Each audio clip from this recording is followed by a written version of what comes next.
Isang malamig at maulan na gabi ngang bagyo. Nakahandusay ako dahil sa matinding pulmonya. Ngunit pinalayas ako ngang aking asawa at biyenan kasama ang aking nga damit at isang divorce paper. Nabalitan ko na namatay ang aking tiyahin at iniwan sa akin ang lahat ng kanyang English language centers, ang pinakamalaki sa siyudad, kasama ang isang prime beachfront property sa Boracay. Dali-dali silang dumating, humihingi ngang hati sa ari-arian at pamamahala. Napangiti ako ng mapait, isang bagay na makdadala ng kahihiyan sa pamilya ng aking traidor na asawa. Madalas sabihin ng nga tao na ang kasal ay tulad ng isang damit. Kung saan man ito punit, tatahiin mo ang karayom at sinulit, magtiis ka lang magpatawad, at lilipas din ang anumang bagyo. Ngunit, hindi nila alam na may magadamit na bulok na mula samga pangunahing hibla. Sa tuwing sinusubukan kong tahiin, lalong bumabaon ang karayom sa aking balat, nakdudugo. Minsan, naging tanga ako, hinubat ko ang nag-isa kong mainit na damit sa buhay ko para isuot sa lalaking tinatawag kong asawa, kahit na namamatay ako sa lamig sa gitna ng bagyo ngang niyebe. At ang natanggap ko ay hindi yakap na mapapainit sa akin, kundi isang walang pusong sipon ang makahanap siya ng mas marangyang furkot. Ang pangalan ko ay Nena, isang guro sa English Communication sa isang maliit na sentro na nakatago sa isang kurbadang eskinita sa tabing dagat ng Cebu. Karamihan sa aking mga estudyanta ay mga manggagawa, mga tiyo at tiya sa pabrika, o mga nagsisimula na hirap magsalita na banyagang wika. Ang propesyong ito ay maliit ang kita, ngunit ito ang aking buong passion at ang tanging pangkabuhayan ng aking pamilya sa loob ng 6 na mahabang taon. Ang asawa ko, si Jose, ay dating mahirap na estudyante na may malaking pangarap. Ibinuhos ko ang aking kabataan, nagtatrabaho ng husto, nagtuturo ngang 500 hanggang 1,000 piso kada araw, kumakain ng malamig na kanin para lang mabayaran ang kanyang master's tuition. Ngunit nakakatawa ang buhay nang hawak na ni Jose ang kanyang master's degree at nagsimulang magtrabaho bilang project manager sa isang malaking real estate corporation. Iyon din ang araw na nagsimulang lumaki ang akwat sa pagitan namin. Naalala ko pa ang masikip na gabi 3 buwan na ang nakakaraan. Sa labas ngang bintana, malakas ang ihip ng hangin mula sa Boracay Beach, nagdadala ngang maalat na amoy.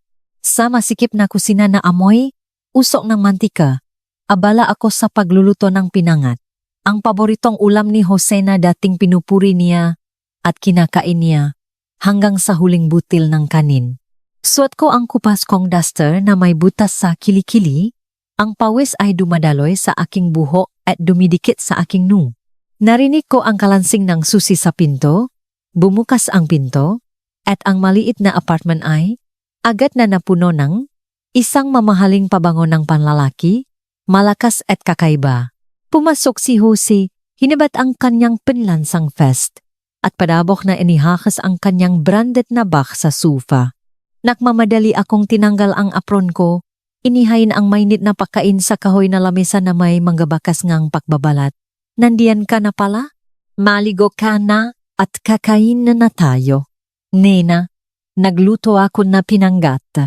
Napatigil ako sa aking sinasabi ng mata. Ito ay isang mabilis na tingin mula ulo hanggang paa, dumaan sa aking gusot na damit, sa aking buhaghag na buhok, at tumigil sa pinangat na umusok pa. Isang tingin na puno na, pakadismaya, kawalang interes, at bahagyang pagama na mahirap itago. Umupo si Jose, hindi man lang nag-abalang maghugas ng kamay. Kinuha niya ang chopsticks, bahagyang kinalansing sa gilid ng plato, na gumawa ngang isang tuyo at matalim na tunok.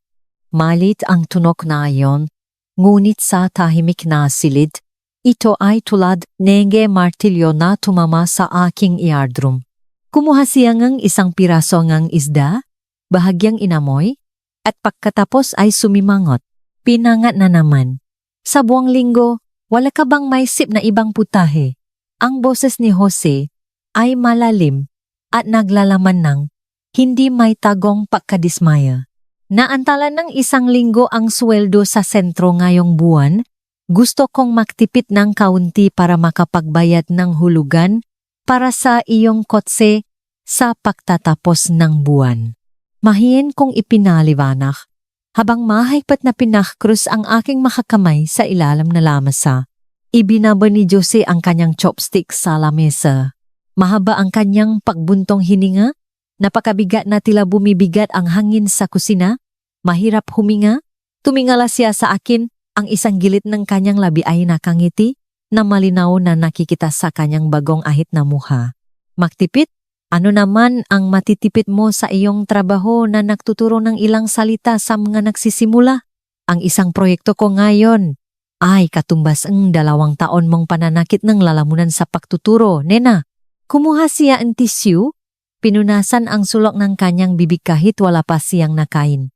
Sa totoo lang, ang asawang project manager, nakikipag-ugnayan sa mga direktor at kasosyo, kumakain ng mamahaling seafood.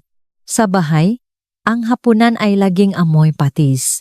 Tignan mo ang sarili mo, ang asawa nga iba, nakpapaspa, lumalabas na mabango. Ang asawa ko, buong taon, amoy chalk at fix. Ang bawat salitang bumaba sa mesa ay tulad ng malami na yelo na bumabasa sa kaunting pagpapahalaga sa sarili ng isang masipa na asawa. Nagulat ako at tiningnan ang lalaking nasa harap ko. Ang lalamunan ko ay tuyo. Isang bukol ang umakyat sa aking lalamunan, humaharang sa aking hininga. Gusto kong sumigaw na upang makamit niya ang posisyong project manager ngayon. Dinaanan niya ang maraming pawis at luha ko. Sino ang nagtiyaga sa ulan at hangin? Nagtuturo hanggang gabi para makapag-aral siya ng komportable sa aircon? Ngunit ang aking pagiging matiisin at ang kawalan kong kumpiyansa bilang isang babae na labis na nagpapakasakit ay nagpipigil sa aking bibig. Yumuko ako, ang aking mamata ay naniningning. Sinusubukang lunukin ang mga puting-buting ng kanin na pakiramdam ko ay mapait. Tulad ng panguya ng buhangin. Mula noon, lalong lumawa ang mga hindi nakikitang bita. Nagsimulang magdahilan si Jose na na-overtime ay nakikipakita sa mga kliyente, kaya umuwi siya ng hating gabi. Kapag mahimbing na akong natutulog, papalitan niya ang password ng kanyang telepono. Kapag may tawag sa hating gabi, mabilis niyang kukunin ang telepono at lalabas sa balkonahe, bumubulong ng may lihim ng ngiti na punong buhay. Ang buhay na hindi niya ibinigay sa akin sa loob ng maraming taon. Sa bawat paglapit ko, umiwas siya sa anumang pagipo. Ang kanyang tingin sa akin ay tulad ng tingin sa isang luma, at nakaharang na piraso ng muebles sa isang marangyang bahay. Niloloko ko ang aking sarili na ito ay dahil lamang sa stress sa trabaho ang isang lalaki na nasa tuktok ng kanyang karera. Sinubukan kong mapakumbaba, gawin ang lahat ng pinakamagaan at pinakamahusay, umaasa na mapanatili ang pamilyang ito na ibinigay ko ang buong kabataan ko. Ngunit hindi ko alam na ang mapagpakumbabang pagtitiis na iyon ay isang katalista lamang na nagpapabilis sa pagkabulok ng aming kasal. At ang tunay na nakpuno ang tasa na nakpabago sa nakatagong pagama sa hayagang emosyonal na pang-abuso ay ang araw na dumating ang kanyang ina, si Aling Pilar, dala ang kanyang bayong mula sa probinsya at pumasok sa aming apartment, simula ng habuan ng impyerno sa aking buhay. Si Aling Pilar ay pumasok sa aming bahay, hindi tulad ng isang biyenan mula sa probinsya na bumibisita sa kanyang anak, kundi tulad ng isang reyna na bumibisita para bawiin ang kanyang trono. Ang kalansing ng bayong na tumama sa gilid ng sapatos ay tulad ng kampana na nagbabala ng nga arawng bagyo. Nagdahilan siya na masakit ang kanyang nga buto. Kailangan niyang pumunta sa siyudad para langhapin ang hangin ng dagat at para na rin alagaan ng kanyang anak. Ngunit mula sa unang sulyap niya sa aming maliit na apartment, alam kong dumating siya para ayusin ang kaayusan, para bawiin ang kanyang gintong anak na pinipigilan ng isang mahirap na manugang. Ang maliit na kusina, na dati nang masikip, ay lalong naging masikip sa kanyang masusing tingin. Ang hapunan gabing iyon ay isang perpektong inihandang psikolohikal na pagpapahirap sa ibabaw ngang salamin na hapakainan.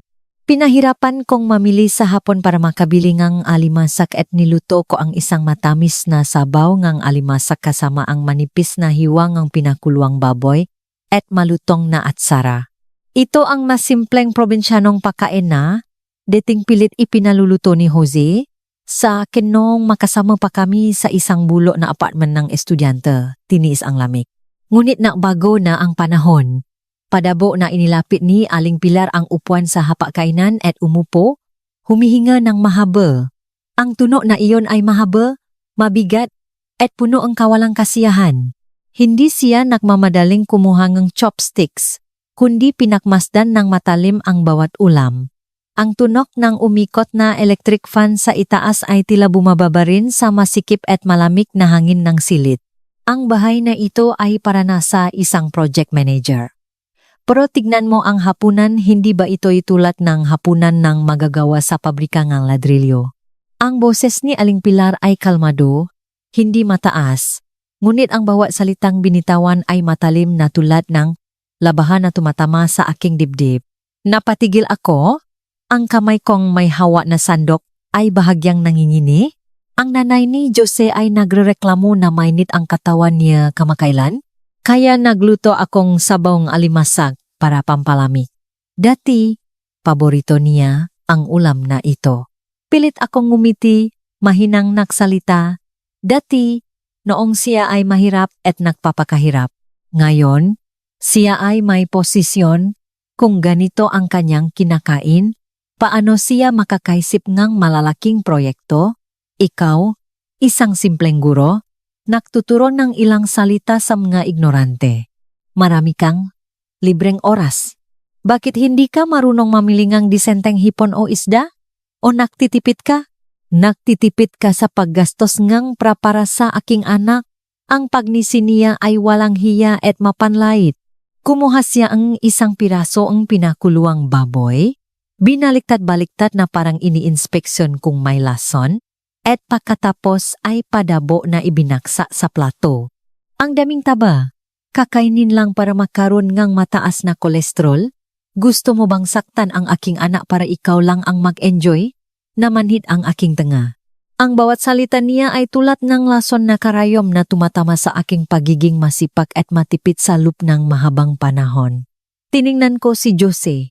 Ang lalaking nakaupo sa dulong lamesa na ang pangalan ay haligi ng pamilya, umaasa sa isang salitangang pagtatanggol, isang pampakalma, ngunit hindi. Nakaupo si Jose dun, nakatingin sa screen ng kanyang telepono, ang maputlang asul na ilaw ay sumisikat sa kanyang malamig na muka. Mabilis niyang pinaglaruan ang kanyang daliri sa screen, ang sulong, kanyang labi, ay paminsan-minsan ay nakangiti sa isang taong misteryoso sa kabilang dulong screen. Ang kalansing ng mga plato, ang mapait na panlalay ng kanyang ina ay tila hindi nakarating sa kanyang tenga. Ang kanyang katahimikan ay hindi bingi, kundi isang pahintulot, isang matinding kaduwagang pagtanggi. Jose, tinaasan siya ngang kilay ni Aling Pilar, ang boses ay nakbago ngang tono, may halong autoridad at lembing. Pakiramdam ko ay pumayat ka nitong mga nakaraang araw. Marami kang dapat asikasuhin sa pakikipak-ugnayan sa labas. Dapat laging may praka sa bulsa para hindi ka maliiting ng tao. Mula sa susunod na buwan, panatilihin mo ang iyong sweldo at gamitin ito sa pagbuongang mga relasyon. Pagkatapos ay bumaling siya sa akin. Ang kanyang tingin ay malamig at mayabang na tulad ng isang hukom na nagbibigay ng hatol.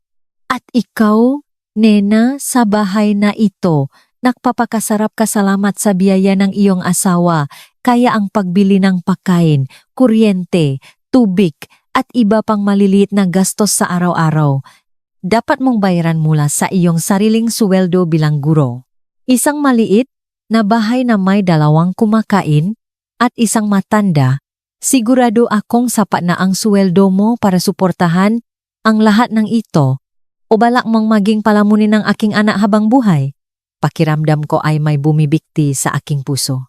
Ang sweldo ko bilang guro ay 15,000 hanggang 18,000 piso lamang bawat buwan. Bukod pa rito ang gastos sa gasolina, gamot para sa akin.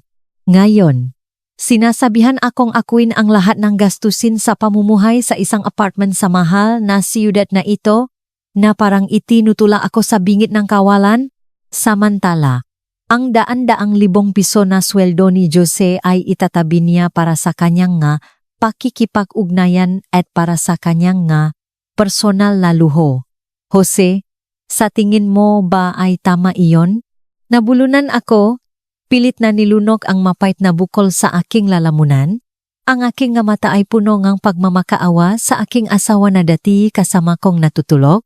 Sa pagkakataong ito, dahan-dahang inilapak ni Jose ang kanyang telepono sa lamesa, kumuha ng baso ang tubig, uminom ng isang lago, at pagkatapos ay bumuntong hininga nang may pakadismaya. Hindi siya direktang tumingin sa akin, kundi umiwas ang tingin sa bintana kung saan kumukutitap ang mga ilaw sa kalye. Tama ang sinabi ni Mama.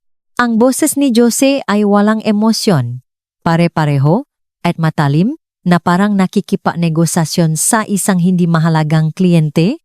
Ayusin mo na lang ang iyong magastusin.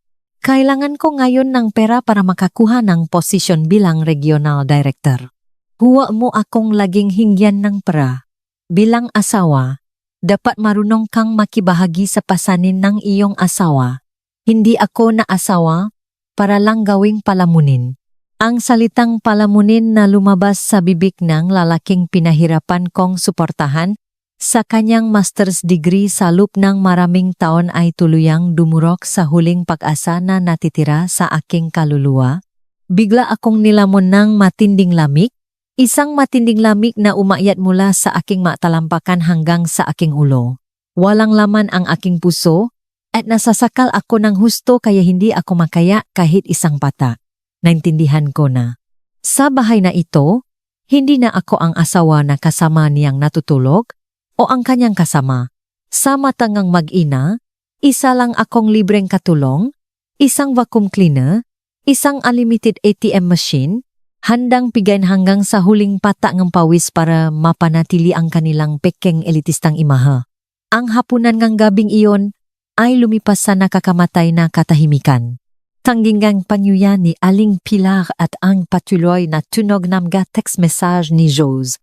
Nakaupo ako ng walang kibo, mahigpit na hawa ang manipis kong duster, ramdam na ramdam ang unti-unting pakabulok ng aking kasal. Nilamon ako ngang kalungkutan, makapal at madilim tulad ng gabi sa loob, nakbabala ng isang nakakakilabot na bagyo na paparating, handang walisin ang huling piraso ng pekang kapayapaan. Simulang bumuhos ang malakas na paulan, tipikal sa rehiyon ng Visayas, na mahaba at malungkot tulad ng aking buhay sa panahong iyon. Ang mga araw na pinasan ko ang lahat ng gastusin sa pamumuhay gamit ang aking maliit na sweldo bilang guro, kasama ang emosyonal na pagpapahirap mula sa biyenan at ang pagiging malamig ni Jose, ay umubos sa huling lakas ng aking katawan. Nagsimula ito sa tuyong ubo sa gabi at pagkatapos ay matagal na langnat na walang tigil. Sinubukan kong itago ang aking pagubo sa manipis na unan naktitiis sa pakasirang lumalalang pulmonya. Dahil alam kong sa bahay na ito, walang magbubuhos sa akin ng mainit na tubig, lalo na ang magdadala sa akin sa ospital. Nang gabing iyon, dumating ang bagyo, pinunit ng hangin ang bintana na hindi nakakandado, at binuhos ang malamig na ulan sa gitna ng sala. Gumagapang ako mula sa kusina matapos kong pilitin ang sarili na pakuluan ang dahon para kay Aling Pilar. Ayon sa kanyang utos, umiikot ang aking ulo, lumabo ang aking paningin at naging kulay abo. Natapilok ako sa gilid ng charpet, at parang libu-libong karayom ang tumusok sa aking dibdib. Bumaksak ako sa malamig na tile floor. Dumating ang matinding ubo, pinunit ang aking baga. Dinuro ang aking lalamunan na naramdaman ko ang sariwang dugo na umakyat sa aking dila. Nakahiga ako sa sahig, nanginginig ang buong katawan dahil sa mataas na laknat hanggang sa ako ay nahihibang. Narinig ko ang kalansing ng sinalas at ang mabibigat na yaba ng paa. Mula sa silid tulugan, lumabas si Jose at si Aling Pilar. Bumukas ang maliwanag na puting fluorescent light. Tumama sa aking maputlang mukha na pinapawisan ng malamig na pawis. Sinubukan kong iunat ang aking nangingini na kamay sa lalaking dating tinatawag kong asawa humihingal sa bawat hininga. Jose, tulungan mo ako, hirap akong huminga, dalhin mo ako sa emergency room. Ngunit ang sumagot sa desperado kong tawag ay hindi isang yakap na tulong. Nakatayo si Jose sa aking ulunan, nakakross ang nga braso sa kanyang dibdib, suot ang kanyang makintap na seda na kamisa, ang kanyang nga sapatos na balat ay kumakalansing sa sahig, na gumagawa ng malamig na tunog. Ang kanyang tingin sa aking humihingal na katawan ay walang bakas ngawa, kundi puro pakasuklam at pakalkula. Slep, isa makapal na tumpo nga mapapeles ang inihagis, tumama sa aking mukha at kumala sa sahig. Dumaan ang gilid ng folder sa aking pisgi, naiwan ng bahagyang pulang mansang ng dugo. Huwag kang magdrama dito. Nena, ang boses ni Jose ay matalim, walang damdamin at tiyak na tula ng pako na nakabaon. Tingnan mong mabuti ang nga nasa sahig. Pirmahan mo ang divorce papers na iyan at ayusin mo ang iyong magamit at umalis ka sa bahay ko ngayong gabi. Parang binuhusan ng nagyayalong tubig ang aking utak. Kinontrol ko ang sakit sa aking dibdib. Malabo kong tiningnan ang puting papel na nakakalat. Ang pinakatas na papel ay tumama sa aking mata na may nakasulat na malalaking letra, application for divorce. Ngunit ang labis na nakpatas ng aking takot ay hindi ang papel na iyon, kundi ang kalakip ng gabang statement na nakalimbag sa matingkat na pula. Umasenso si Aling Pilar ng isang hakbang, nakakrus ang magabraso sa kanyang baywang, ang kanyang matandang mukha ay kunot na kunot sa matinding kasamaan. Itinuro niya ang kanyang daliri na may suot na gintong singsing sa aking mukha, sumigaw ng matinis na boses na lumalamon sa tuno ng kidlat sa labas. Ang babaeng iyan, ang magnanakaw na iyan, ang traidor, ang aking anak na si Jose ay naktatrabaho ng husto. Ang pinaksamang iPhone naming makaasawa ay para pambili ng lupa. Paano ka naglakaslop na ilabas ang lahat para ibigay sa iyong mga kamag-anak na walang pera? Kung hindi chinek ng aking anak ang bangko ngayon, ibebenta mo na rin ba ang bahay na ito, ha, babae? Namanhit ang aking tanga. Ang pinaksamang ipon, ibinigay sa pamilya. Ang lahat ng ari-arian na pinahirapan ko sa loob ng maraming taon ay nasa pangalan ni Jose. May karapatan lang akong tignan ang subsidiary book. Wala akong karapatang mag-withdraw ng pera. Siguro, tumingala ako kay Jose. Ang lalaking nakatayo doon, inaayos ang kanyang manggas ng walang pakialam. Ang sulok ng kanyang labi ay bahagyang kumibot. Sa sandaling iyon, nabasa ko ang sukdulang kawalang hiyaan, ang kababaan ng isang magnanakaw na sumisigaw. Siya mismo ang naglabas ng lahat ng pinaksamang ipon nun, at ngayon, ginagamit niya ang pakawala ng perang iyon upang gumawa ng isang perpektong script para akusahan ako. Isang bato, 2 ibon, ninakaw niya ang aming pinaksamang ari-arian at pinalayas ang kanyang masipa na asawa sa pinakamakatwirang paraan. Jose, inakusahan mo ako mali? Ang pera na iyon ay malinaw na ikaw. Sinubukan kong ipaliwanag, ngunit ang aking lalamunan ay naktaksil.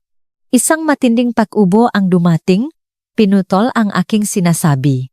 Anong maling akusasyon? Kitang-kita ang ebidensya, makdedenyi ka pa ba? Hindi pinatapos ni Aling Pilar ang aking sinasabi.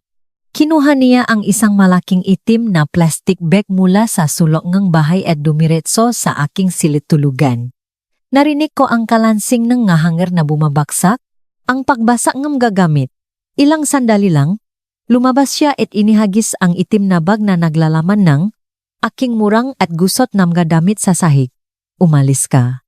Umalis ka agad sa bahay na ito bago ko ipatawag ang pulis para hulihin ang tulad mong magnanakaw. Pinilit ni Aling Pila ang bawa salita, lumapit at hinawakan ang manipis kong damit, kinalatkat ako sa sahig. Ang lakas ng isang babae na may mataas na laknat ay hindi kayang labanan ang kasamaan ng isang taong uhaw sa dugo. Kinalatkat ako hanggang sa harap ng pinto.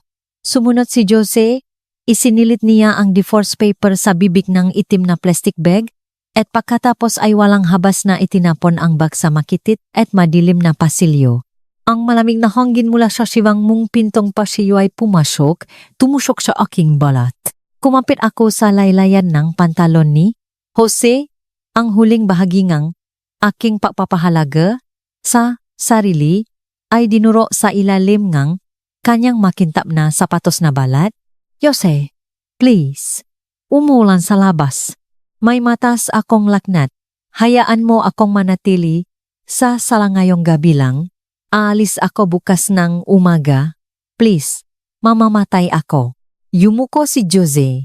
Hindi niya ako tinulungan na tumayo, kundi dahan-dahang tinanggal ang aking nanginginig na kamay mula sa kanyang pantalon. Ang kanyang mukha ay malapit sa aking mukha. Ang kanyang hininga ay malamig na tulad ng isang walang pusong hayop. Wala akong oras para magpatuloy ng isang magnanakaw. Bukas ng umaga, lilipat dito si Angela. Ipinagbubuntis niya ang aking anak. Hindi niya gusto ang amoy ng iyong sakit at kahirapan sa bahay na ito. Huwag mo nang lalong gawing mahirap ang lugar na ito. Pirmahan mo na ang papel at mamuhay ka na lang maisa. Ang bulong na iyon ay tulad ng isang matalim na kutsilyo na tumusok sa aking puso na nagati sa aking atrium. Si Angela, ang kanyang kabit.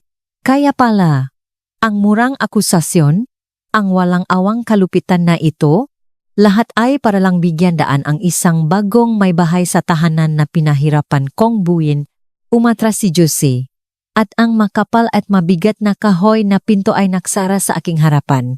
Ang kalansing ng kandado ay tulad ng tunong ng takip ng kabaong na isinara. Nakaupo ako sa malamig na tilefloor ng mahaba at mahangin na pasilyo.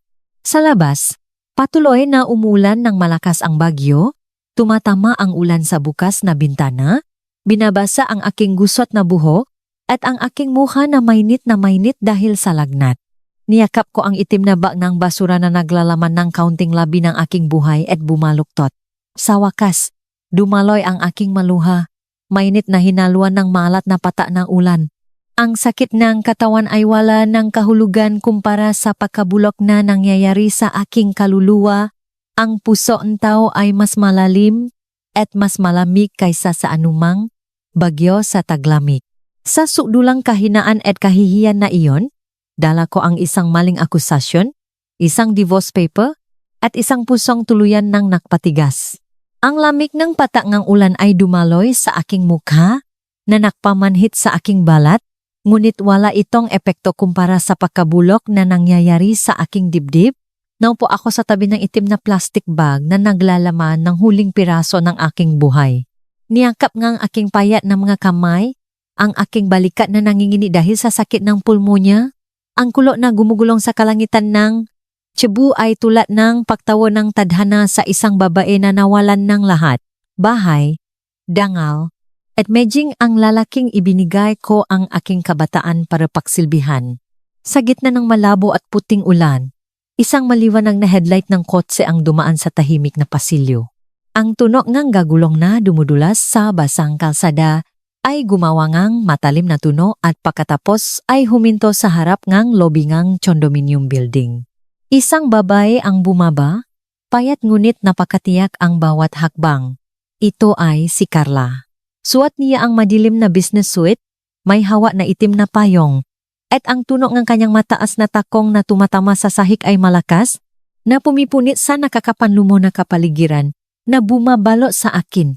Charla, lumapit ka, salalayan mo ako. Ang kanyang nga mata ay nagliliyab sa galit nang makita ang aking miserable na kalagayan.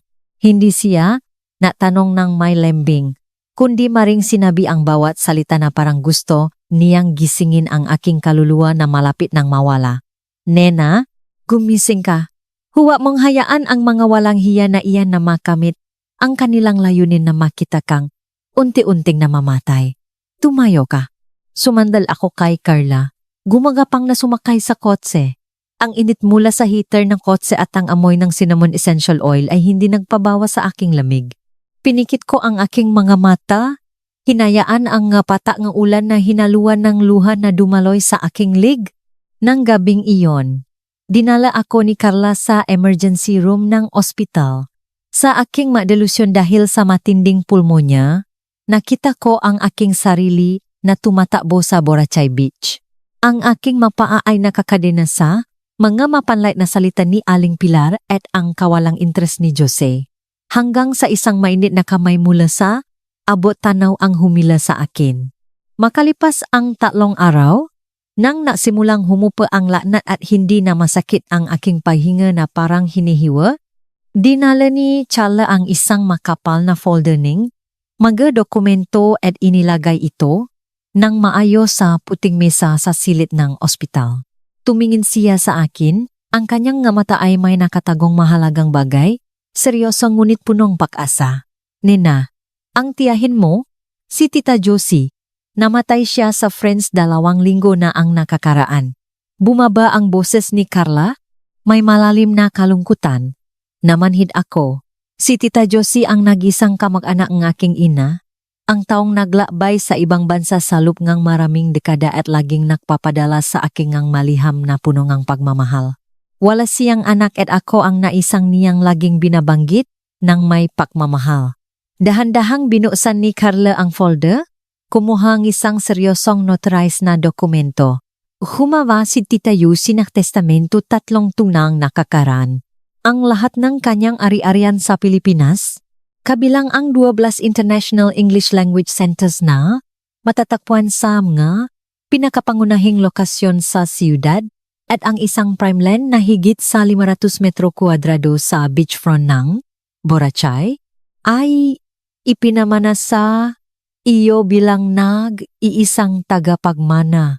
Nagulat ako at hindi makapagsalita. Ang napakalaking halaga ng ari-arian na iyon ay isang bagay na hindi ko kailanman pinangarap bilang isang simpleng guro ng English. Ngunit ang mas nakakuhangang aking pansin ay ang nakasulat na malalaking letra sa dulong ng testamento, isang matalas at matalino na probisyon ng batas mula kay Tita Josie. Ang lahat ng ari-ariang ito ay isang personal na regalo para kay Nena. Ito ay pribadong ari-arian ng tatanggap. Hindi ito dapat isama sa pinasamang ari-arian sa panahon ng kasal sa anumang anyo at ang asawa ay walang ganap na karapatan na pamahalaan, ipagpalit o hatiin ito kung makaroon ng diborsyo. Marahil si Tita Josie, na may karanasan sa mapait na buhay, ay nakita na ang tunay na ugali ni Jose nun pa. Gumawa siya ng isang matibay na pader ng batas upang protektahan ako kahit na wala na siya sa mundong ito. Hawak ang dokumento, nakaramdam akong kukuryente na dumaloy sa aking gulugot. Ang pagiging matiisin na pinagtiisan ko sa loob ng mahabang panahon ay biglang nadurok, pinalitan kang isang malamig at matalim na pagising. Tiningnan ko ang salamin, nakita ko ang ibang Nena. Ang aking mga mata ay hindi na namamaga sa galit, kundi malalim at matataktulan ng dagat pagkatapos ng bagyo. Carla, may gusto akong gawin. Sabi ko, ang aking boses ay hindi na mahina kundi matalim. Tiyak na tulad ng tunok ng kampana. Ano ang balak mong gawin? Ngumiti si Carla. Ang ngiting isang kaalyado na matagal nang naghihintay sa sandaling ito. Pipirmahan ko ang divorce paper na inihagis ni Jose sa mukha ko ng gabing iyon. Ngunit bago ko gawin iyon, kailangan ko ang tulong mo sa isang plano. Gusto kong makita kung gaano sila kakapal ang mukha kapag lumitaw ang masarap na pie na ito. Bumaba ako sa kamangang ospital, kahit na bahagyang nangingini pa ang aking mga paa, ngunit tuwid na ang aking likod. Hiniling ko kay Carla na gumawa ng isang internal memo tungkol sa pagbabago ng may-ari ng English Language Centers. At partikular, kailangan na ang impormasyong ito ay aksidenteng makarating sa mga real estate brokers na madalas puntahan ni Jose. Ang pagbabago sa ari-arian ay hindi lamang nagdala sa akin ng mga numero sa aking bank account, kundi isang sandata upang makamit ang hustisya. Ang aking kabutihan sa loob ng mahabang panahon ay itinuring nilang walang halaga. Ang aking sakripisyo ay dinurok sa ilalim ng kanilang sapatos. Kaya ngayon, ipapakita ko sa kanila kung gaano katakot ang isang babae kapahawa niya ang kapangyarihan sa kanyang makamay. Nakatayo ako sa harap ngang bintana ngang silit ng ospital nakatingin sa Boracay Beach. Doon, ang prime property ni Tita Yossi ay tahimik na nakahiga sa ilalim ng sikat ng araw, nababala ng isang bagong imperyo na malapit ng maksimula. Tinanggal ko ang manipis at lumang singsing ng kasal, ang naisang alahas na ibinigay sa akin ni Jose 10 taon na ang nakaraan, at itinapon ito sa basurahan ng silid. Ang tunog na metal na tumama sa plastik ay malakas at tiyak. Tulad nagadeklarasyon na ang mahina na nena ay namatay sa gabing iyon na bagyo. Ang taong lumabas muli sa kailaliman na ito ang masusulat ng bagong patakaran para sa larong itong karma. Ang naklilaktas na kamay ni Tita Yossi ay hindi lamang nakpakay sa akin na para, kundi ngang pagpapahalaga sa sarili upang itaas ang aking ulo, naghahanda para sa isang malaking labanan kung saan ang mga traidor ay luluhod sa aking paanan upang humingi ng awan na kanilang sariling tinanggihan.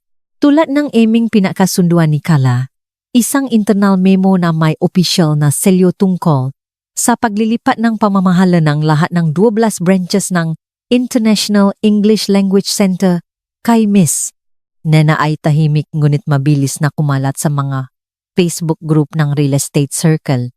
Higit pa rito, ang detalye tungkol sa bagong may-ari ng Prime Beachfront Property kung saan ang kumpanya ni Jose ay matagal nang nakakaproblema sa pagkuha ay aksidenteng napansin din ng mga batikang real estate brokers. Hindi pa nagtatagal ngang 1 linggo matapos kong pirmahan ang divorce paper na nakalagay sa lamesa, sala bago ako umalis, ang pinakanakatatawang dula na nasaksihan ko ay opisyal na nagsimula. Nang umagang iyon, nakaupo ako sa aking opisina sa ika-15 palapak ng punong tanggapan. Umiinom ngang mainit na kape at nagre-repaso ng mga financial reports. Ang malaking silit na may reinforced glass wall na direktang nakaharap sa asul na dagat ay ganap na kabaliktaran ng kusina na dating puno ang amoy ng mantika at usok ng insenso. Biglang tumunog ang telepono, kumikislap ang pangalan na ilang araw pa lang ay itinuring kong aking buong mundo. Ngayon, ito ay tulad ng skum na lumulutang sa tubig. Jose. Bahagyang ngumiti ang aking mga labi, isang malamig at mapanlait na kalahating ngiti. Hinayaan ko itong tumunog sa ikatlong pagkakataon bago dahan-dahang pinindot ang answer button, sadyang ginawang loudspeaker para masaksihan din ni Carla na nakaupo sa sofa sa harap ko ang buong palabas. Nena, ako ito. Ang boses ni Jose ay hindi na ang dati niyang mayabang, malamig, at mainitin ang ulo na tono. Ang kanyang boses ngayon ay malalim, malumanay, na may halong pakalito, at katawa-tawang pag-ingat. Kumusta ka? Magaling na ba ang pulmonya mo? 1 linggo na kitang tinatawagan pero hindi mo sinasagot? Kaya nag-aalala ako na hindi ako makapagtrabaho. Ang walang hiya at peke na iyon ay nagpaduwal sa akin na kumirot ang aking tiyan. 1 taong personal na nagtapon ng nga damit ng kanyang asawa sa labas, ng pinto sa gitna ng bagyo, hindi alintana kung mabuhay o mamatay, para lang makaroon ng pwesto ang kanyang kabit. Ngayon, ginagamit niya ang tonong isang huwarang asawa para magtanong.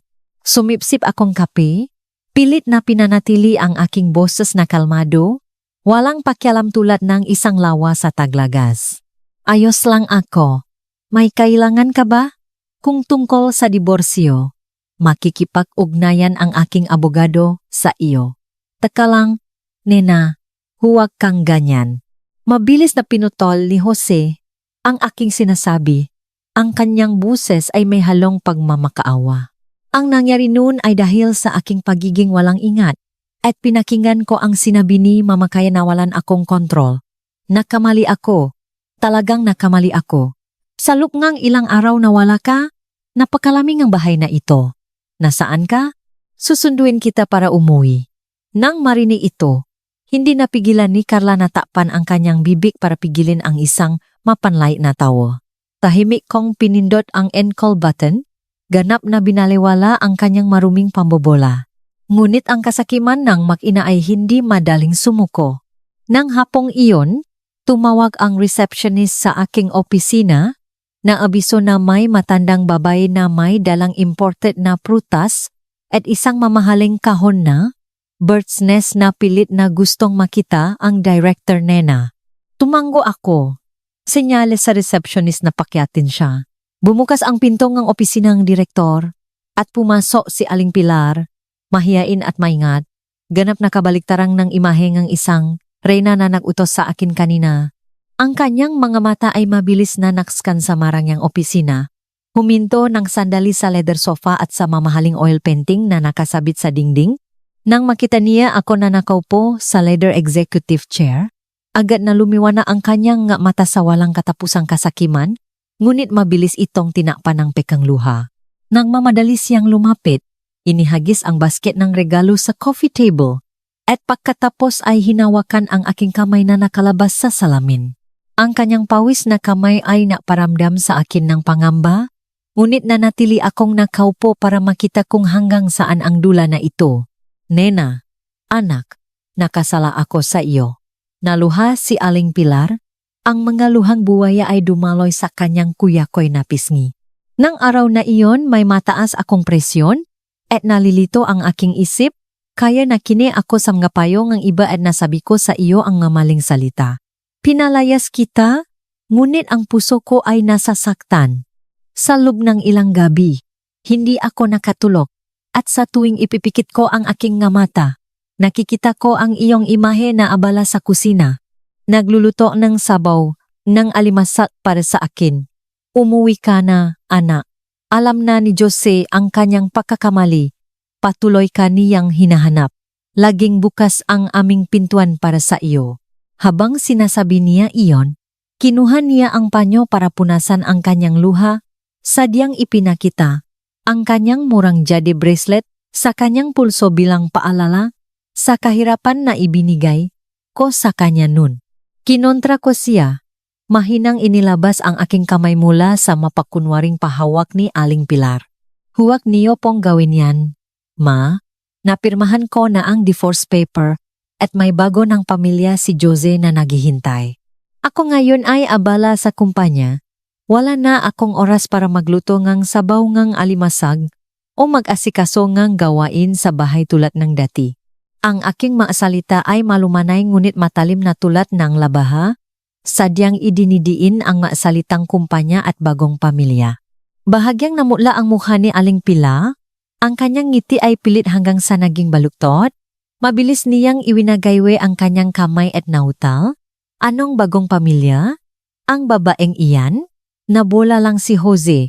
Pinalayas ko na siya. Ikaw ang tunay na mabuting manugang ng pamilya. Normal lang sa mga lalaki na magkaroon ng ibang babay, lalo na kung may malaking karir. Kailangan mong maging mapagpatawad sa iyong asawa para igalang ka niya, di ba? Ang mag-asawa, pinag-usapan ang problema sa loob ng bahay. Hindi ba nakakahiya kung mahiwalay kayo at paktawanan kayo nga tao? Ang filosofiya na ang mga lalaki ay normal na makaroon ng ibang babae at dapat patawarin para igalang ka ang asawa ay lumabas sa bibig ng babae na dating nagtapon ng aking mga gamit sa kalsada para ipasok ang kabit ng kanyang anak sa bahay. Nakakasuklam ito at labis na nakakainis. Tahimik kong pinakmasdan ang kawalang hiyaan ni Aling Pilar. Sinasabi sa aking sarili na ang papanggap na ito ang pinakamalinaw na ebidensya kung gaano kalupit at kasuklam-suklam ang puso ng tao kapaang pera ang napapabula sa kanilang katuwiran. Salamat sa regalo niyo, ma. Tumayo ako. Dahan-dahang inayos ang aking palda. Ngayon, may meeting ako sa board of directors. Kung talagang gusto ni Jose humingi ng tawad, sabihin niyo sa kanya na personal, na pumunta dito para makipagkita sa akin, dala ang lahat ng kinuha niya sa ating pinaksamang ipon. Kung hindi, hahayaan na lang natin ang mga abogado ang maasikaso. Tumalikod ako at umalis. Iniwan si Aling Pilar na nakatayo sa gitnang silid. Ang kanyang mukha ay namumutla sa inis, ngunit hindi siya makapagpakitang galit. Ang amoy ng praang nahatid sa nagugutom na mga lobo pabalik, at sinusubukan nilang gamitin ang basag na maskarang relasyon para hikayatin ang kanilang biktima. Ngunit hindi nila alam na ang biktima na iyon ay personal naglatak ng isang mapanirang lambat na gihintay lamang sa araw na kusanglup silang bumaksak sa kanilang kapahamakan. Ang aking kawalang interes sa mamahaling basket ngang prutas at ang mga luhang buhaya ni Aling Pilar ay tila sumira sa pagkang relasyon ngang mag-ina. Nang makita na hindi nila kayang hawakan ng mahipit ang mataba na biktima, agad na lumabas ang pagiging mapanlinlang, sakim, at malupit na ugali ni Jose na pinunit ang basa na drama. 3 araw lamang matapos ang nabigong pagbisita ng aking biyenan, opisyal na inilabas ni Jose ang kanyang masamang plano. Isang gumagang weekend, habang guminom akong kape kasama, si Carla sa isang malit na kafe sa tabing Ilog, Pasig. Nandiyan ang telepono sa lamesa. Sunod-sunod na notification mula sa Facebook, ang bumuhos na parang talon. Binuksan ni Carla ang telepono, kumunot ang kanyang kilay, at itinula ang screen sa akin. Sa isa sa pinakamalaking Facebook group sa Cebu, isang anonymous na post na may makuha kong palihim na kuha habang bumababa sa mamahaling sasakyan ni Carla ang nakakakit ng libu-libong shares at mapanirang komento. Ang pamagat ng post ay nakasulat sa pinakamaruruming salita, ang totoong mukha ng mabait na guro ng English. Niloloko ang asawa, pinababayaan ang mahina't may sakit na biyenan, at tinatakbuhan ang pera para sumama sa mayaman. Ang post ay gumawa ng isang kakaibang kuwento tungkol sa akin na nagnanakaw ngang ipon ng pamilya para makipagrelasyon sa aking kabit, at walang awa na iniwan ang aking mapagmahal na asawa nung nahihirapan ang pamilya ng aking asawa. Tiningnan ko ang mamapanirang salita sa screen, hindi galit kundi natawa, lamang sa kababawan ng mga taong nabubulagan ng pera. Akala ba nila ng malit na murang gulo sa media na ito ay makakapuwersa sa akin na jumuko at makipagkompromiso. Sa sandaling iyon, tumunog muli ang telepono, tawa ni Jose. Sa pagkakataong ito, hindi na malumanay ang kanyang boses kundi puno ang banta at kayabangan. Nabasa mo na ba ang balita sa internet? Ang boses ni Jose ay malamig at pare-pareho. Ito? Tinatawa kang nga tao na walang hiya at sakim na babae. Ang reputasyon ng English Language Centers na minanam mo ay tiyak na maapektuhan ng husto. Sabay-sabay na magre-resign ang nga estudyante at kakanselahin ng nga kasosyo ang kanilang nga kontrata. Sa tingin mo ba ay kaya mong labanan ang pagdami ng opinyon ng publiko na ito mag-isa? Ikaw ang nasa likod nito, di ba?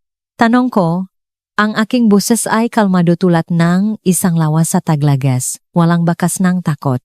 Huwag mo akong akusahan ng mali. Ako ay isang mahirap na asawa na naloko. Sinusubukan ko lang na panatilihin ang kaligayahan ng pamilya. Ngumisi si Jose sa telepono. Bumulong siya. Sa bawat salitang may matinding banta, ngunit matutulungan kita na patayin ang sunok na ito. Linisin ang lahat ng gapos na iyon sa loob ng isang iglap. Bilang kapalit, kailangan mong pirmahan ang kasunduan sa pinaksamang ari-arian. Ang divorce papers ay wala pang desisyon ng korte, kaya sa panggalan, maasawa pa rin tayo. Ang lahat ng ari-ariang naiwan sa iyo, may karapatan ako sa kalahati. O ibibigay mo sa akin ang karapatan na pamahalaan, ang nga sentro at ilipat ang titulo ang lupa sa tabing dagat sa aking pangalan. Kung hindi, idedemanda kita sa korte para sa hati nga ari-arian ayon sa batas. Sa ganoong sitwasyon, hindi ka lamang mawawalan ng pera kundi mapapahiya kapahabang buhay. Ikaw ang pumili. Ang kasakiman na bumulak sa kanya ay nagpabago sa kanya sa isang uhaw na hayop, handang manira na sinuman na humaharang sa kanyang daan. Tiwala siya na sa kanyang legal na posisyon bilang asawa sa panahong iyon, hawa niya ang hindi nakikitang sandatan ng batas upang pilitin akong sumuko. Ngunit nakamali siya. Nakalimutan niya na sa likod ko ay si Carla, isang napakagaling na commercial lawyer, at mas lalo niyang hindi alam kung gaano katatag ang sistema ng depensa na itinayo ng aking tita Josie. Tumingin ako kay Carla, tumango bilang senyales, at agad niyang pinindot ang record button. Huminga ako ng malalim, pilit kong pinangingini ang aking boses, falenchut sarhay vatohib jataro. Jose, huwag mo nang palakihin ang issue. Mahalaga ang reputasyon nga sentro. Pumaya akong makipagkita sa iyo para makipag-negosasyon. Magaling. Utos ni Jose nang may patatagumpay at pagkatapos ay binaba ang telepono. Ngayong hapon, alas 3 ng hapon sa VIP room ng seafood restaurant sa Daungan. Huwag kang magdala ng kasama. Ikaw lang mag-isa. Eksaktong 3:00 hapon pumasok ako sa VIP room, isa sa pinakamarangyang restaurant sa siyudad. Nakaupo na si Jose dun. Sa tabi niya ay isang internal lawyer na may pamilyar na, walang hiya, at kalahating itimula pa noong siya ay project manager. Sa lamesa ay isang makapal na folder na may pangalang kasunduan sa pahahati ng pinaksamang ari-arian sa panahon ng kasal. Pinili ko ang pinakasimpleng damit. Walang makeup ang aking mukha. Sadyang ipinapakita ang pagkapagod at pagiging mahina, tulad ng isang maliit na ibon na nanginginis sa harap ng makuko nga lobo. Sa aking handbag, ang ballpen na may perlas ay isang micro-recorder na may superior na noise-cancelling technology na tahimik na gumagana. Sa isang sulong kisame, isang maliit na action camera ang lihim na inilagay ng ngatauhan ni Carla na naktatala ng buong eksena. Pirmahan mo na. Itinula ni Jose ang folder sa akin. Walang pasensiyang kinatok ang kanyang daliri sa lamesa. Nakahanda na ako sa lahat. Kailangan mo lang pirmahan para tanggapin na ang beachfront property at ang nga sentro ay pinaksamang ari-arian nating dalawa at pumaya ka na ibigay sa akin ang buong pamamahala. Pagkatapos, mawawala ang paninira sa iyo. Hawakan mo ang kalahating pera at mamuhay ka ng comfortable hanggang tumanda. Napakaklaro na, di ba? Nanginginig kong kinuha ang papel. Kunwari hindi maintindihan at tumingala kay Josie ng may pekeng kahinaan. Pero ang nga ari-ariang ito ay personal na ibinigay sa akin ni Tita Josie. Paano mo magnanakaw ang kalahati? Hindi ka ba natatakot sa batas? Ang aking tanong ay parang tumama sa ugat ng kanyang kayabangan. Humilik si Jose sa upuan at tumawa ng baliw. Itinuro niya ang kanyang daliri sa akin, inilalantat ang lahat ng kanyang maruming kasakiman. Batas? Sa siyudad na ito, ang pera ang nauna, ang pera ang matalino. Kung tanga ka, problema mo. Akala mo ba hindi ko alam na may testamento ka para patunayan na pribado mong ari-arian? Pero may para ako, may kapangyarihan ako. Ang paninira sa iyo kaninang umaga ay personal kong binayaran para sa media service para pilitin kang ilabas ang pera. At sasabihin ko sa iyo, kung hindi mo pipirmahan ang papel na ito, magkakaroon pa ngang daan-daang libu-libong, iba pang artikulo. Idemanda kita sa korte. Pahabain ang kasong itong 10 taon para ma-freeze ang lahat ng ari-arian mo. Paano ka mabubuhay? Paano mo mapapanatili ang sentro? Gagamitin ko ang pera mula sa iyong lupa para sirain ka? Naintindihan mo ba? Tanga na babae? Ang bawat salitang kanyang mayabang at maruming pag-amin ay malinaw na umalingaw-ngaw sa soundproof room. Tumigil sa panginginig ang aking madaliri na may hawak na ballpen. Dahan-dahan kong inangat ang aking mga mata. Inilapak ang ballpen sa lamesa. Ganap na nawala ang pekeng takot, pinalitan ng isang malamig at matalim na ngiti, tulad ng talim ng espada na kakatanggal lang sa kaluban. Napakahusay, personal mong pinirmahan ang iyong sariling sentensyang kamatayan? Jose, sabi ko, ang aking boses ay malinaw ngunit may nakakakilabot na lamig. Nahuli na ang lambat. Ang mga ngaso ay kusanglup na pumasok sa bitak. Eksaktong 1 linggo matapos ang katawa-tawang negosasyon sa saradong silit na iyon, isang maringal na pagbubukas ng punong tanggapan ng pinakamakapangyarihang English language center chain ang ginanap. Ang malaking lobing ng gusali ay napuno ng amoy ng mamahaling lili at ng kumikinang na ilawng chandelier mula sa mataas na kisame. Dosa-dosa ng kamera mula sa online at print media, at daan-daang kagalang-galang na bisita ang tahimik na naghihintay sa sandali ng ribbon cutting. Suot ko ang isang wine red female suit. Ang matalim na hiwa ay nakapapakitang aking mapagmatas na pikura na matagal nang nakatago sa ilalim ngusot ng mga damit. Nakatayo sa tabi ko si Charla. Ang kanyang matalas na ngiti ay laging nasa kanyang ngalabi. May hawa na itim na leather briefcase na naglalaman ng sandata ng pakasira. Bigla, narinig ang malakas na ingay mula sa glass revolving door. Dalawang malalaking bodyguard ang padabog na naitulak sa isang tabi. Isang grupo ngang matao ang pumasok ng mayabang. Pinangunahan ni Jose at ni Aling Pilar. Sinundan ng mahigit 10 kamaanak mula sa probinsya. Ang kanilang mga mukha ay punong matinding galit. Pagpasok ni Aling Pilar, agad siyang naupo sa pulang karpet, pinagahampas ang kanyang hita, at umiyak ng matinis na boses na bumubutas sa eardrum. Diyos ko, matao, tingnan ninyo ang walang hiya na manugang na ito. Ninakaw niya ang ipon ng kanyang asawa, pinabayaan ang kanyang mahinat may sakit na biyenan, at tinatakbuhan ang pera para sumama sa mayaman. Agad na umatras ang magabisita. Paulit-ulit na kumikislap ang camera flash at ang bulungan ay lumitaw na parang puga ng bubuyo. Lumapit si Jose, sadyang suot ang isang bahagyang gusot na puting kamisa, bukas ang 2 pindutan sa dibdib, nakpapanggap na pagod at lugmo. Tiningnan niya ako ng may matinding pekeng kalungkutan, ngunit ang sulok ngang kanyang labi ay bahagyang ngumiti, isang bahid ng mayabang na tagumpay. Tiwala siya na sa harap ng presyo nga madla at dos-dosa ng kamera para protektahan ang imahang bagong kumpanya. Kailangan kong lunukin ang kahihiyan at agad na pirmahan ang papeles ng paksuko para mapakalma ang publiko. Si Jose ay nagsalita ng may luha sa boses, ginampanan ng perpekto ang papel ng isang mapagpatawad na asawa. Nena please, pera lang ang lahat, ang pamilya ang mahalaga. Kinuha mo na ang lahat ng pera ng pamilya.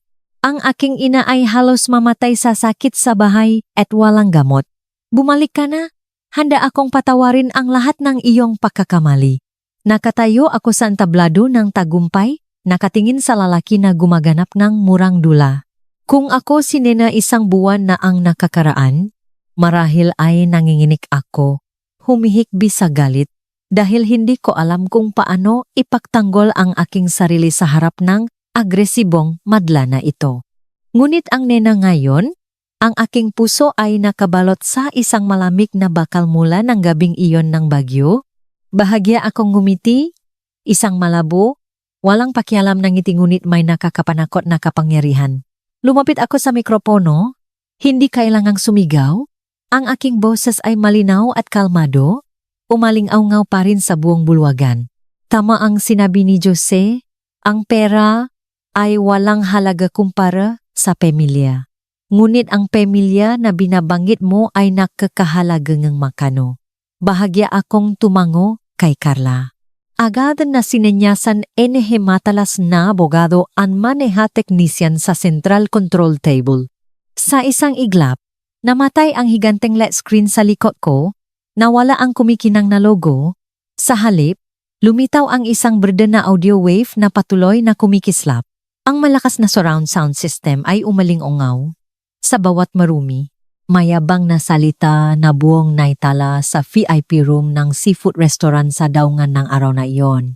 Akala mo ba hindi ko alam na may testamento ka para patunayan na pribado mong ari-arian? Pero may pra ako, may kapangyarihan ako. Ang paninira sa iyo kaninang umaga ay personal kong binayaran para sa media service para pilitin kang ilabas ang pera. At sasabihin ko sa iyo, kung hindi mo pipirmahan ang papel na ito, magkakaroon pa ng daan-daang libu-libong iba pang artikulo. Idemanda kita sa korte, pahahabain ang kasong itong 10 taon para ma-freeze ang lahat ng ari-arian mo.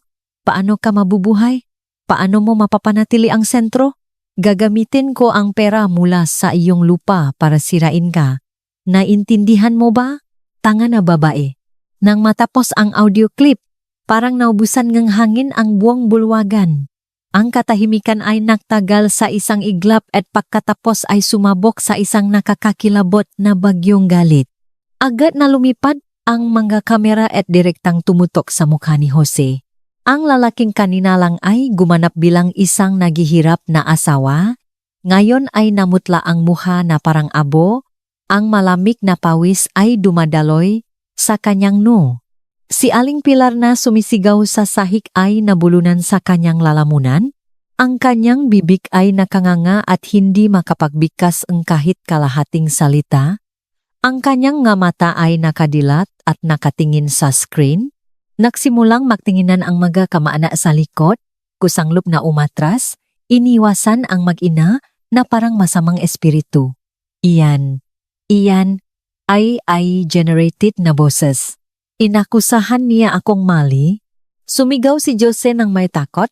Iwinawagayway ang kanyang nga kamay sa hangin. Sinisikap na makuha ang huling piraso ng kanyang kahihiyan na nadudurog. Hindi ka pa rin amin sa iyong kasalanan? Bumaba ako sa entablado. Ang tunog ng aking takong ay tumatama sa sahig, matalim at malinaw.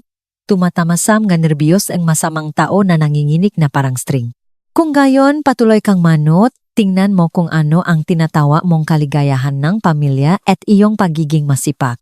Lumipat ang screen at lumitaw ang isang malinaw na video ng security camera. Nakita si Jose na kayakap ang isang batang babae na may lumalaking tiyan na papasok sa lobby ng isang 5-star hotel. Ang susunod na eksena ay mga screenshot ng red hot bank statement na pinalaki ng buo. Pangalan ng napadala, Jose, pangalan ng tumatanggap, Angela, ang kanyang kabit. Malinaw na nakasulat ang nilalaman ng transaction. Pagbili ng mahaling apartment, pagbili ng mamahaling scooter, paglipat ng pera para sa VIP maternity check-up. Ang mga transaksyon ay naganap sa loob ng 2 taon at ang kabuuang halaga ay eksaktong tumugma sa buwang balanse ng pinaksamang ipon na siya mismo ang nag-akusa sa akin na ninakaw. Ang ipon na pinahirapan kong kitain hanggang sa ako ay nakaroon ng pulmonya. Lihim mong inilabas ang bawat piso para buhayin ang iyong kabit. Ang aking boses ay matalim na tulad ng isang talim na pinuputol ang bawat maskara ng mag-ina sa harap ng daan-daang saksing mata. Gayunpaman, ng gabing iyon ng bagyo, ikaw at ang iyong ina ay nagsama-sama para itapon ako sa bahay habang ako ay nilalagnat. Inaakusahan ako na nagnakaw ng aking sariling pera. Ngayon, nang malaman ninyo na minanako ang napakalaking ari-arian mula sa aking tiyahin, bumalik kayo rito? Nagpapanggap na biktima, umiyak para takutin at hingyan ako ng kapangyarihan. Gumagapang si Jose paatras, nadapa ang kanyang takong sa pulang charpet na nagpatumba sa kanya sa lupa, tumama ng malakas sa tray ng wine glasses na nagpatapon ng champagne. Lahat ng kanyang kayabangan at kasamaan ay nalantat sa harap ng lahat. Ang mabisita at mamamahaya ay hindi na napigilan ang kanilang sarili. Patuloy na umaling-aungaw ang marurumi at labis na mapanirang salita na direktang tumutukoy sa mag-ina. Ang kanyang ina, si Aling Pilar, nanginginig ang buong katawan, mahigpit na humawa sa pinakamalapit na upuan, humihinga, ang kanyang mukha ay walang kulay. Ang laro ay ganap na nabaliktad. Nagtiwala sila na magdadala sila ng maraming tao para gamitin ang opinyon ng publiko upang patayin ako. Ngunit ang hustisya ng langit ay hindi makapipigil at sila mismo ang desperado na nagpupumiglas sa putik na kahihiyan na kanilang sariling nilikha. Sa gitna ngang magulong ingay ngang, masumpa mula sa madla at ang patuloy na kumikislap na ilaw ngang flash, lumuhod si Jose sa bumuhos na champagne. Ang pirasong basak na baso ay nakabaon sa kanyang tuhod na dumudugo, ngunit tila hindi na niya nararamdaman ang sakit ng katawan. Ang kanyang mga mata ay nakadilat, baliw na nakatingin sa malaking screen kung saan naroon pa rin ang kanyang maruming ebidensya. Natalo siya sa isang larong bukas na baraha nang mabilis na hindi man lang siya nakapahanda. Ngunit hindi pa iyon ang katapusan. Ang kaparusahan ng karma ay minsan hindi na mumula sa isang malaking bagyo kundi sa pinakamalamig, pinakatumpak at nakamamatay na mga kutsilyo. Si Charla, na may postura ngang isang diyosangang hustisya na may dalang sentensiyang kamatayan, ay dahan-dahang bumaba sa pulang hagdan. Ang bawat tunog ng takong ng kanyang sapatos ay tumatama sa sahig ng matalim. Huminto siya sa harap ngang nanginginig na lalaki, binuksan ang kanyang itim na leather briefcase at kumuha ng isang folder na may official na selyo mula sa investigating agency. Jose, sa tingin mo ba talaga na ang isang mapanlinlang na tao na tulad mo ay titigil lamang sa pananakaw ng ipon ng iyong asawa?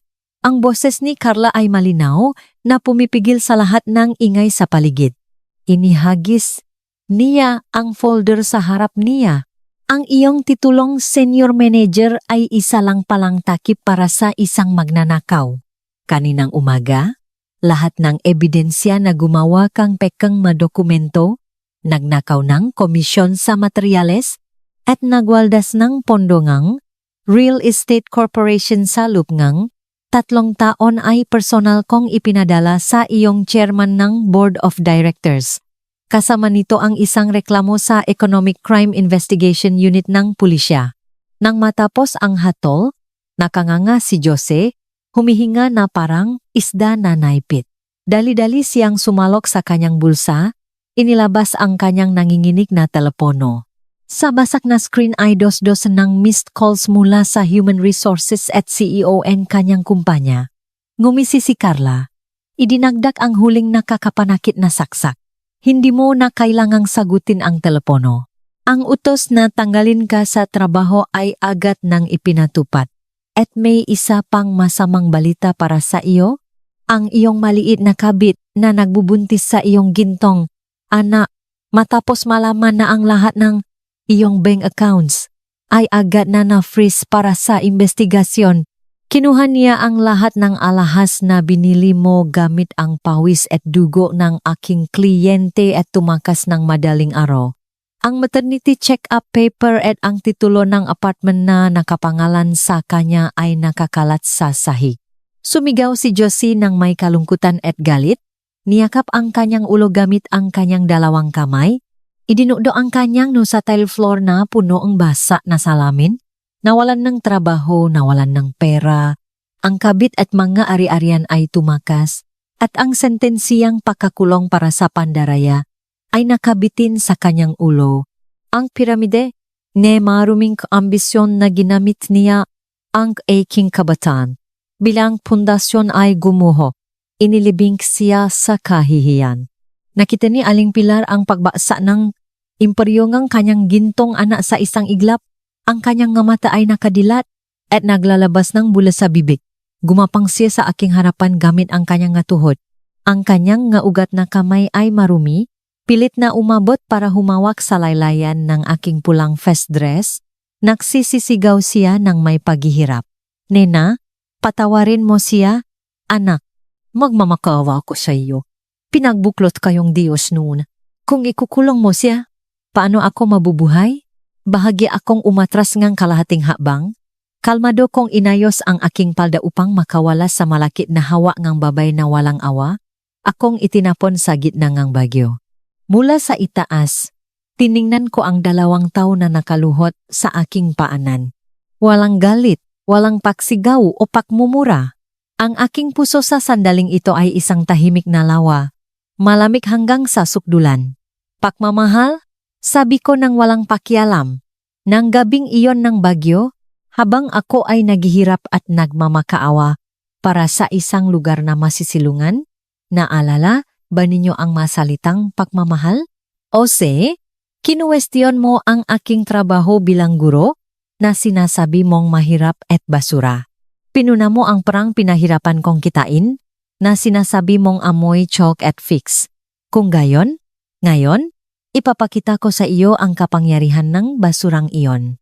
Humarap ako sa madlan ng nga mamamahaya na humihinga ng malalim habang nagre-record at malakas na idineklara bilang chairman ng chain ng English Language Centers. Opisyal kong ipinapahayag na ang prime beachfront property ng Boracay ay hindi gagamitin para sa pagtatayo ng hotel o ibabenta sa anumang real estate corporation. Gagamitin ko mismo ang lugar na iyon upang magtayo ng isang community language center. Maglalaan ng 30% ng kitangang system bawat taon upang magbigay ng ganap na libreng English courses para sa mga anak ng nga manggagawa, mahihirap at mga taong may kapansanan, ang malinis na pera na kinita mula sa edukasyon ay ibabalik sa edukasyon. Sumambulat ang buong bulwagan sa palakpakan na umaling-aungaw na parang kulok. Ang simbolikong kaparusahan na iyon ay isang matinding sampal, isang sukdulang kahihiyan sa kaisipang sakim, at mababang pagtingin ni Jose sa katalinuhan. Nakatingin siya sa akin ng may pulang mga mata, ganap na walang magawa. Naintindihan niya na hindi lamang niya nawala ang kanyang nga ari-arian kundi nawala rin ang kanyang karapatan na maging isang disenteng tao sa matang buong lipunan. Sa labas na salamin na pinto, ang matinis na tunog ng sirena ng pulisya ay pumupunit sa kalangitan ng siyudad na palapit ng palapit. Ang makamag-anak na dating sumama kay Aling Pilar ay tumakas, wala nang natira takot na madamay. Ang kahinaan, kaduwagan, at kasakiman ay, sa wakas ay, bumalik sa kanila sa anyongang, kalungkutan at matinding kapaitan. Matigas akong tumalikod at umalis. Ang aking anino ay tuwid na nakikita sa dingding na salamin na nagniningning sa ilaw. Iniiwan ang isang bulok na labi sa likod na hindi na kailanman magkakaroon ng pagkakataong lumingon. Ang buhay ng isang matisin na nena ay opisyal na natapos. Ang buhay ay isang chess game. At ang ating kabutihan ay hindi kailanman dapat maging paw na isasakripisyo para lapastanganin ng iba. Ang kalupitan ng tao, ang nakakapanakit na pagkakanulo, ay minsan isang napakahalagang regalo na nakabalot sa papel de liha. Ito ay sumisira sa ating laman ngunit sabay-sabay ding nagtatanggal ng ating mahina na balat, nagtuturo sa atin kung paano hubugin ang ating sarili sa isang matalim, malamig, mapakmataas na espada. Maging mabait ka lang dahil iyon ang pinakamagandang katangian ng tao. Ngunit ang kabutihan ay dapat may hangganan, dapat may kuko, at dapat may kasamang katalinuhan. Huwag mong bulag na ihando ang iyong kabataan sa mga taong itinuturing na natural ang iyong sakripisyo. Huwag mong asahan na ang mananakaw ay maiwan sa iyong ng daan para mabuhay sa malamig na gabi. Maliban kung ikaw mismo ang magtatayo ang isang matibay na pader na hindi nila kailanman maayat. Kapag alam mo kung paano pahalagahan ang iyong sarili, hawakan ang iyong kapalaran gamit ang matibay na mga kamay at isang malamig na isip, ang lahat ng sugat ay magiging pinakamagagandang medalya sa iyong paglalakbay sa paglaki.